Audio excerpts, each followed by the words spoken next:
What's up guys, in this quick video I'm going to show you how to delete your Reddit account on mobile, specifically on Android, and I hope it's going to be the same thing on iOS. If you want to delete your Reddit account, you open the app, click on your profile, you go to settings. Now what you have to do is to click on the account settings for / your profile name.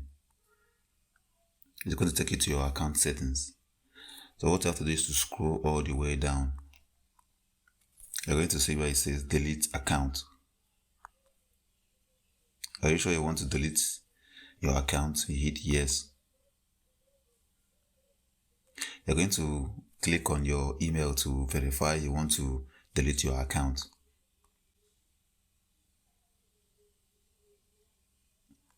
Account deleted.